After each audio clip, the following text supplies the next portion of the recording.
kepentingan terlapor, pelapor maupun keluarganya. Oke, apakah dari keterangan Egy dan juga Damai ini mempengaruhi tersangka-tersangka lain untuk mengajukan restoratif justice kalau memang Bang Sanghaji belum mendapat arahan langsung dari kliennya untuk melakukan itu? Saya kira di sini karena saya kan menarik pembicaraan dari beliau karena dia tadi menarik pasal 160 ini nggak adil karena ada pasal 160 di sini kan gitu. Berarti itu kan kalau kita berpatokan kepada 160 berarti itu kan delik biasa, tindak pidana murni yang semua orang juga bisa melaporkan itu kan begitu. Kalau dia tindak pidana murni ataupun delik biasa semua orang bisa melaporkan itu. Saya kira warga masyarakat berhak untuk mengajukan prapit terhadap pasal yang mengenai tindak pidana biasa. Bukan hanya keluarga korban, tersangka ataupun saudaranya, tapi masyarakat juga punya hak. Contohnya makar. Kalau ada perkara makar, kita lihat di situ telah diproses tapi di SP3 kan masyarakat Indonesia berhak untuk itu karena itu delik biasa, mengganggu ketertiban umum dan masyarakat kita. Jadi ini tergantung komitmen daripada para tersangka, berani nggak mereka menguji SP3 itu kan begitu. Pertanyaannya kita tunggu saja. Ke-6 tersangka mengajukan itu kalau memang Bang Sanghaji mengatakan bahwa itu kewenangan para tersangka. Oke, tahan dulu. Saya mau tanya ke Bang Fitra lagi. Kalau posisinya sekarang terbebas dari sangkaan karena sudah di SP3 begitu ya. Lantas bagaimana kemudian posisi Egy Sujana dan Damai Harilubis dalam kasus dugaan ijazah palsunya Jokowi? Yang pasti bahwasannya gelar dan sandang gelar tersangka tersebut hapus. Jadi itu tidak melekat lagi di dalam beliau sehingga dia kembali seperti semula. Sebagai manusia yang merdeka tidak ada tuntutan hukum terhadap beliau terkait dengan persoalan ijazah ini. Tapi yang pasti, apakah Pak Egy ini sudah clear ataupun selesai kasusnya? Tentu kemungkinan besar dia bisa menjadi saksi nanti di situ, ya di persidangan itu bisa sebagai saksi fakta, ya kita nggak tahu nih, karena ini belum masuk ke dalam persidangan. Tapi yang jelas karena beliau ada di dalam lingkaran perkara ini, saya berkeyakinan Pak Egy Sujana maupun Damai Harilubis akan membongkar kasus ini dengan fakta yang sebenarnya. Akan berbalik arah begitu ya. Kalau Bang Sanghaji mengutip pernyataan Rustam Effendi, ia melakukan ini atas perintah Egy Sujana. Ketika Egy Sujana melakukan ini, apakah teman-teman Anda merasa ditinggal dan dihianati? Mereka lah yang merasa, karena mereka sama-sama yang berjuang. Mereka merasa ditinggalkan ya itu perasaan subjektif mereka dan itu tidak salah. Karena memang Bang Egy lah yang menarik mereka dalam perkara ini, baik dalam klaster pertama maupun klaster kedua. Dan kemudian kalau mereka merasa bahwa Bang Egy mencari jalan untuk menyelamatkan diri sendiri, ya itu sah-sah saja karena itu juga hak pertimbangan subjektif mereka. Karena mereka yang berjuang, kita nggak bisa masuk di dalam ruang relung psikologi seseorang ya. Yang seseorang itu sekarang menjadi tersangka dan kemudian mereka membersamai Bang Egy dalam gerakan ini. Itu satu hal. Hal yang kedua sebenarnya aku ingin mengoreksi ya supaya diskusi kita ini jangan sampai kemudian disalahartikan gitu ya. Kami tidak mempersoalkan SP3 dalam konteks kami iri, kemudian kami mengajukan pra peradilan, tidak. Lagi-lagi sebentar. Anda menyalahkan. Aduh, sebentar. Abang kan udah bicara. Oh iya udah silakan. Aduh. Ya, kan kita harus sepakat kita dong. bisa dialog nggak kan? Enggak, gitu. sabar dulu, kita harus sepakat dong. Berarti satu-satu ngomong dulu ya. Baik, kalimatnya agak dipersingkat, jelas dan padat. Tidak terlalu panjang karena durasi kita terbatas. Silakan. Kalau aku bicara, Abang dengar dulu, itu kan jauh lebih elegan. Tahan Bang Fitra. Kemudian pilihan pra peradilan itu sama sekali tidak ada keterkaitan kepentingan kami di situ. Ya. Dan kami menghormati bahwa mereka tidak lagi menjadi tersangka. Bahkan Mas Roy sendiri mendoakan Bang Egy. Dan saya mohon maaf di dalam berbagai komentar saya, di dalam podcast saya juga mendoakan beliau. Semoga beliau sehat, makin sukses gitu ya. Kami tidak ada hard feeling ke mereka gitu ya. Tetapi memang yang kami sayangkan adalah kenapa mereka meninggalkan perjuangan ini dan membiarkan 6 tersangka lain berjuang sendiri. Padahal mereka juga punya kontribusi yang besar dalam membongkar dugaan ijazah palsu Pak Joko Widodo. Jadi itu konteksnya. Nah, kami memberikan kritik terhadap penerapan SP3 itu lebih kepada konteks penerapan hukumnya. Karena ini gini, ini produk hukum yang baru diterapkan dalam KUHP dan KUHP baru. Bahwa kemudian penyidik belum melakukan analisa pasal, kemudian memperhatikan syarat-syarat formil, saya kira itu sah-sah saja. Kami mengatakan itu. Kenapa? Karena memang ketentuan hukumnya tidak dilakukan oleh penyidik. Contoh, kalau kita masuk kepada pasal 79 ayat 5, yaitu perlu penetapan pengadilan, dan itu ditegaskan kembali dalam pasal 81, itu kan sama sekali nggak pernah tuh penyidik meminta SP3 ini harus ada putusan pengadilan, harus ada penetapan pengadilannya. Itu juga dilanggar juga oleh mereka. Kemudian juga terhadap delik yang ancaman pidananya di atas 5 tahun, itu juga tidak dipertimbangkan oleh mereka. Padahal itu syarat mutlak yang diatur dalam pasal 82 KUHP. Oke. Ya. Kemudian di sini tidak ada kesepakatan perdamaian. Tidak ada. Kapan kesepakatan perdamaian dilakukan? Rujukan hukumnya nggak ada. Lantas RJ-nya kapan dilakukan? Loh, di sini nggak disebut. Oke, sekarang kemudian saya akan bawa ke sini. Ya, ini saya by law. Ya. Oke, sambil Anda mencari. Ini rumusan format surat kesepakatan perdamaian yang seharusnya dikeluarkan oleh penyidik Polda Metro Jaya berdasarkan Perpol 8 2021. Oke. Dan ini ketika kami challenge kepada Bang ES kemarin dalam satu diskusi di televisi, beliau mengatakan enggak, kami nggak pernah tanda tangan apapun. Oke, Tiba-tiba SP3 keluar. Terus Baik, SP3 ini keluar dari dasar hukum apa gitu loh? Baik, kalau SP3 Anda- tiba-tiba datang dari langit.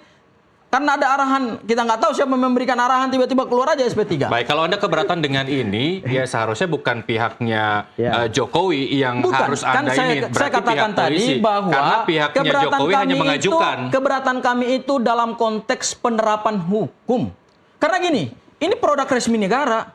Wajar dong siapapun boleh menggugat, boleh mengkaji dan mempersoalkan ini dan melakukan analisa serta melakukan kritik hukum. Boleh. Kami warga negara. Saya melakukan kritik hukum ini dalam konteks bukan hanya sebagai kuasa hukumnya Mas Roy, tetapi saya sebagai seorang warga negara yang paham hukum, mengerti hukum pidana material dan formil, melakukan kritik keras terhadap Polda Metro Jaya karena produk yang mereka keluarkan ini tidak berdasarkan ketentuan hukum acara pidana yang diatur kalau dalam Anda KUHP di baru. luar dari kuasa hukumnya Roy Suryo sebagai praktisi hukum, apa yang kemudian Anda tempuh terkait dengan ini? Ya. Kalau memang ini dikeluarkan oleh kepolisian di luar kasus yang sekarang Ya, saya sedang kira bergulir. ini adalah contoh bahwa kepolisian belum melakukan reformasi kepolisian Baik. yang benar. Baik. Kepolisian Republik Indonesia belum menegakkan hukum sesuai dengan aturan KUHP yang baru yang sudah dibuat oleh negara, disahkan oleh Presiden bersama DPR. Oke, baik. Saya kembali ke Bang Petra. Kalau di akhir waktu kita ini masih ada keyakinan Anda terkait dugaan ijazah palsu ini akan terbukti di pengadilan, benar atau salah, bagaimana? Jika benar seperti apa dan jika pun salah seperti apa? Saat ini kita sangat menjunjung tinggi presumption of innocence karena belum ada putusan yang berkekuatan hukum tetap terkait dengan persoalan ini. Benar. Jadi kalau keyakinan saya boleh berkeyakinan bahwasannya ijazah Pak Jokowi ini asli. Karena apa? Ya karena dari produknya itu yang mengeluarkan itu telah menyatakan dan menjamin bahwasanya ijazah Pak Jokowi asli. Oke. Dari keyakinan Anda bahwa ijazah Jokowi ini asli, apa yang kemudian Anda bayangkan yang kemudian mereka lakukan ini, apa tujuannya? Kalau ijazah Pak Jokowi itu palsu, ya tentu mereka tidak akan menjadi tersangka. Itu satu. Tapi kan terus beda kalau konteks. berbicara Ini soal, tujuan, pencemaran nama baik dan lain sebagainya. ya makanya saya bilang tentu kan sudah dilakukan uji lab oleh pihak kepolisian, baik dari Mabes Polri, Polda Metro Jaya, ijazahnya juga telah disita. Itu yang mendasar pihak penyidik untuk membuktikan bahwasanya ijazahnya itu tidak ada masalah, kan gitu. Baru ketuntutan-tuntutan yang lain mengejar tindak pidana pencemaran nama baik, fitnah dan lain-lainnya. Kalau saya melihat Bang Irsal, bahwasanya teman-teman kita ini sepertinya kecewa karena Bang Egy Sujana kemarin memakai mobil warna merah sampai pakai koboi, ya kan? Wih, Allahu Akbar gitu kan? Jadi luar biasa juga Bang Egy ini bisa dia memancing emosi orang sehingga menjadi perdebatan panas di tengah-tengah masyarakat.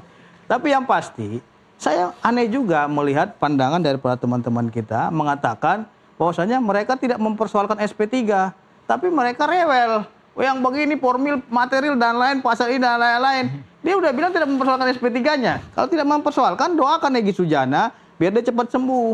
Kan gitu. Bukan malah nangis. Kemarin saya lihat Pak Gopur di acara podcast perjuangan gitu sampai nangis. Saya juga melihatnya kenapa sampai nangis ini. Wajar beliau menangis ataupun membela RRT dengan gagah karena itu subjektivitas seorang pengacara. Oke. Kenapa sampai nangis Bang Sangaji? Iya. Apakah Anda juga yakin bahwa ini adalah perjuangan di jalan yang benar? Karena saya lihat menangis. Ya, sebenarnya begini. Sebenarnya mohon maaf ya Bang Ramadhani ya. Sebenarnya itu sesuatu yang tidak pantas Anda kemukakan di sini karena bukan, itu bukan wajar dong saya tanya. Ya, karena saya lihat kemarin Anda kan seorang pengacara, Anda seharusnya membela hukumnya saja. Anda lari dari perdebatan berarti Anda subjektif. Bukan lari, ini kan konteks ijazah juga yang saudara Oke, kalau gitu pertanyaan saya samakan dengan Bang Fitra. Anda masuk ke dalam ruang lingkup ruang pribadi saya. Saya wajar menanya.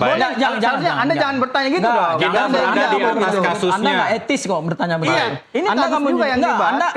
Anda tuh kalau saya perhatikan ya, Anda tuh saya perhatikan Anda tuh nggak punya etika sehingga melakukan Anda nggak punya etika ketika Anda tidak mampu memberikan argumentasi hukum. Anda berbicara etika di situ. Ya kan saya tanya itu persoalan pribadi saya. Baik, abang-abang, Anda nggak punya etika, Anda nggak paham hukum, nggak punya etika, nggak ngerti hukum acara pidana.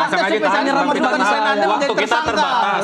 Tapi saya mau imbang ketika tadi menanyakan keyakinan kepada Bang Fitra. Harusnya tiru. Bang Fitra tahan dulu. Eni dan Neti itu dia berhasil. Keyakinan Bang Sangaji terkait dengan kasus ijazah dugaan palsu Jokowi apa terakhir? Singkat saja. Kalau saya harusnya pertanyaannya begitu, jangan lari ke personal. Ya.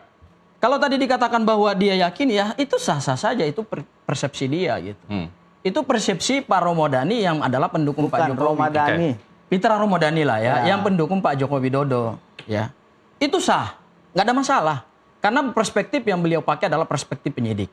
Karena penyidik menetapkan tersangka berdasarkan keyakinan mereka terhadap alat bukti. Baik, singkat saja yakin atau tidak, Pak? Karena proses hukum itu adalah check and balance, dan tadi saya mau katakan lagi bahwa kami nggak rewel, kalau kami nggak mewek-mewek soal SP3, yang kami lakukan adalah check and balance terhadap negara. Hukum itu kan harus ada check and balance dari warga kepada penegak hukum. Terbatas, yakin atau tidak bahwa Anda di jalan yang jelas? Kami meyakini bahwa apa yang kami lakukan ini sesuai dengan visi perjuangan kami, yaitu membongkar ijazah palsu yang berdasarkan hasil penelitian Mas Roy dan Bang Risma. Baik, terima kasih Bang Fitra, terima kasih Bang Sangaji. Kita buktikan sama-sama bahwa ijazah Jokowi palsu atau tidak di pengadilan. Demikian NTV Prime, kita akan kembali usai jeda berikut. Terima kasih.